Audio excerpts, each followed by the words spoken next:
This is the story of Mehmet, a kind man who works collecting garbage on the outskirts of Istanbul, Turkey, while others are busy partying. Every night while he is out picking up trash, there's a certain house that catches his attention. Soon it begins to rain and Mehmet heads back to his warehouse. When his younger brother Gonzi sees him, he gets upset. He says that collecting trash is not Mehmet's job since he is the boss of their collectors. Even though Gonzi is not his biological brother, he is very worried about Mehmet's health. Mehmet has kidney failure due to overwork, and at that moment, his health gets worse. They have to rush him to the hospital. When they arrive, Mehmet's condition is serious, but the hospital staff does not help him right away.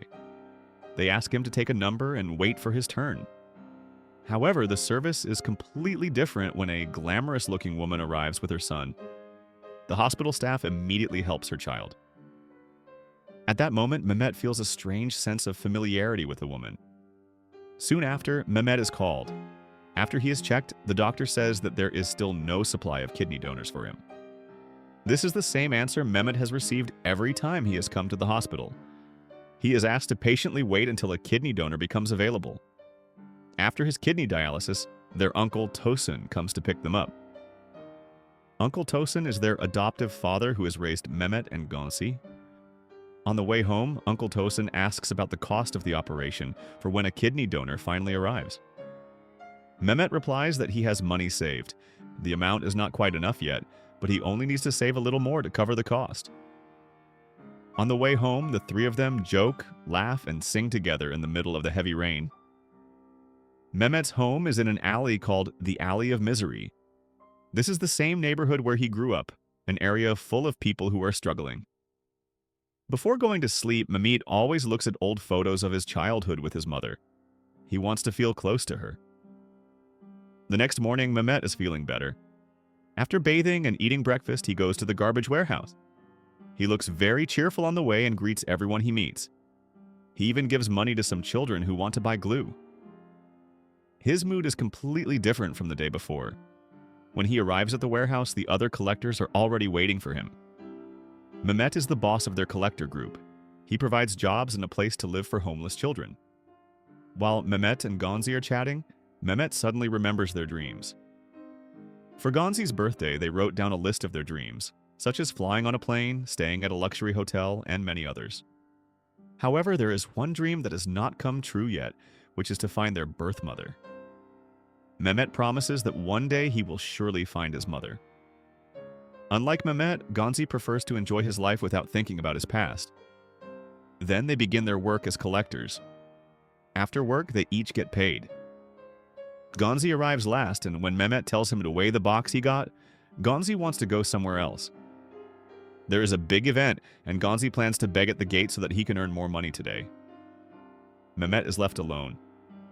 After calculating the day's earnings, he wants to save it and put it under the sofa. But suddenly, he hears a strange sound. It turns out there is a child there. The boy looks scared. Mehmet tries to approach him slowly and asks his name, but the boy still says nothing. Finally, Mehmet offers him a meal. The boy immediately sits down as if he hasn't eaten in days. Because he still doesn't want to talk, Mehmet tells him that he will tell the police.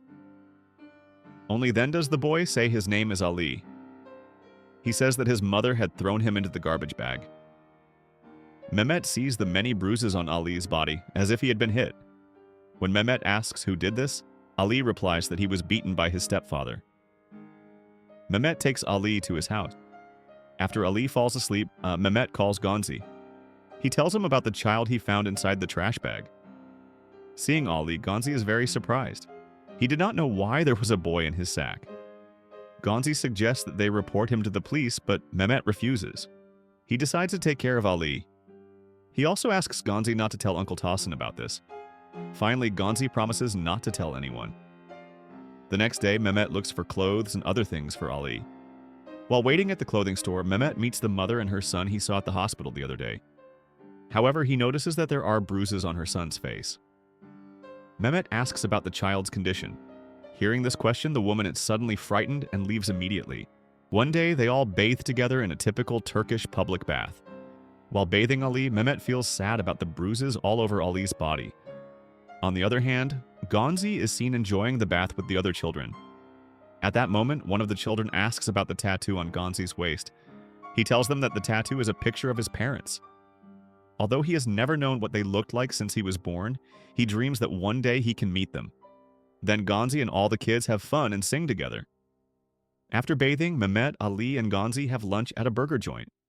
Since Ali doesn't know his date of birth, Mehmet plans to throw a birthday party for Ali tonight. Then he takes Ali to the cake shop. There, Mehmet asks what kind of cake Ali likes, and Ali says that he likes chocolate cake. When he meets the shopkeeper, Mehmet seems familiar with him.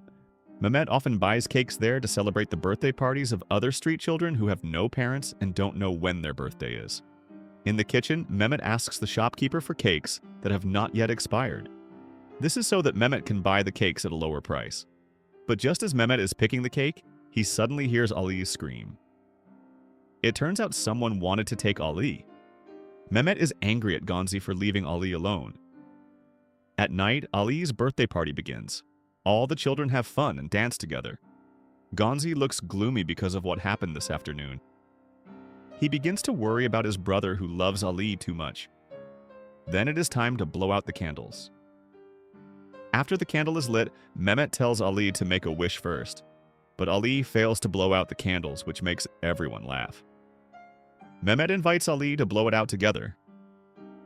After that, Mehmet and Ali sit alone, looking at the city. At that moment, Ali says his wish out loud.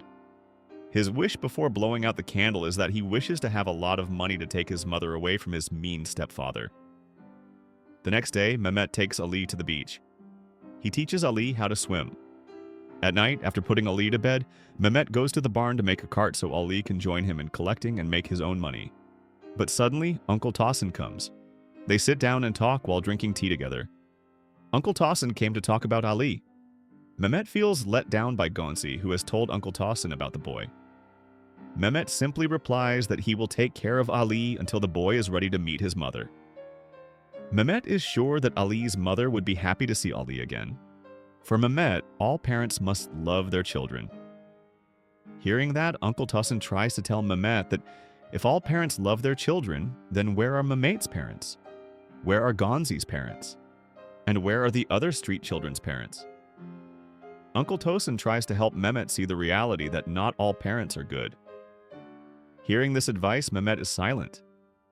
The next morning in front of the house, Mehmet calls out to Ali, but for some reason the street kids there laugh at him. When Ali comes out, he sees that there are already 2 garbage carts. All night, Mehmet made the cart so Ali could make money with him and save up to save his mother. Before starting work, Mehmet invites Ali to raise a card. After work, before putting Ali to bed, as usual, Mehmet always looks at his photo with his mother. He also found his favorite toy car from when he was a child, and he gave the toy to Ali. Of course, Ali is happy to have a new toy. After Ali sleeps, Mehmet goes to the warehouse. He sees street children who are drunk from sniffing glue. Mehmet tells them to stay away from that bad thing, and he asks them not to influence Ali into doing it. In the warehouse, Mehmet suddenly gets sick from his kidney disease. Fortunately, he still has medicine. Feeling sick, Mehmet decides to go home. But on the way home, he sees street children gathered in front of his house. It turns out that while Mehmet was away, they had gotten Ali drunk on glue. Luckily that night, Ali's condition is not too bad. He inhaled the glue because he was convinced by the street children. They said that if Ali was drunk, he would be able to meet his mother. Because of a very deep sense of longing, Ali was persuaded. Mehmet takes Ali home. At first, Ali refuses because he is still afraid of his stepfather, but after Mehmet assures him that he will help save his mother, Ali finally goes with him. After they have walked long enough to find an address, Ali suddenly falls silent, looking at an apartment. Not long after, a well-dressed man comes out of the building. Ali is scared and hides behind Mehmet. It turns out that the man is Ali's stepfather who had always beaten him. Mehmet tells Ali to wait while he will chase the man, but unfortunately, he loses track of him. When he returns, Mehmet is surprised to see Ali crying in fear in the trash bag.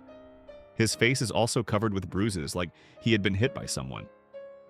Mehmet thinks that the collectors in the area had beaten Ali because Ali had been collecting in their area.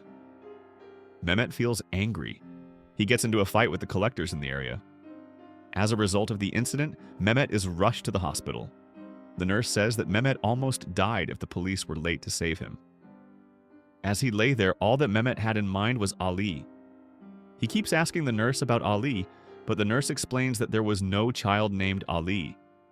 Mehmet must be feeling confused because half the blood in his body is now in the dialysis machine. Even when Mehmet asks Gonzi about Ali's condition, Gonzi only replies that Ali is nowhere to be found. Hearing that, Mehmet panics. He tries to escape from the hospital. Gonzi then carries Mehmet to the warehouse in very bad condition. Arriving at the warehouse, Mehmet moves the sofa and takes all his savings for his surgery costs. Uncle Tosin comes and he tries to stop Mehmet, but Mehmet insists on wanting to use all his savings to help Ali. Mehmet even holds a knife to them to get them to let him go. Finally, they let Mehmet go by driving Uncle Tosin's car. While enduring the pain, Mehmet walks slowly toward the apartment door where Ali lived. At the door, there is a grandmother. The grandmother does not look surprised, as if she is used to seeing Mehmet come to their house. But the grandfather is annoyed. He immediately kicks Mehmet out and says that Ali does not live there anymore. Mehmet forces his way in, pointing a knife. He looks for Ali in every room but doesn't find him anywhere. Finally, Mehmet enters a room that looks different from the others. A room that opens up old memories and wounds of his childhood. Then from behind, the grandfather and grandmother call out Mehmet's full name, which is Mehmet Ali. They had just moved there, but they knew the place they were living in was once the home of Mehmet Ali's family. In this house, little Mehmet Ali was treated badly by his stepfather. Unable to bear to see her son suffering, the mother takes Mehmet away. Then she put him in a garbage sack. Since then, from childhood until now, he has always lived alone. Even though he is a good older brother to all of his adopted siblings, Mehmet Ali still feels a longing for his mother. Thank you for watching. If you like this video, make sure to subscribe.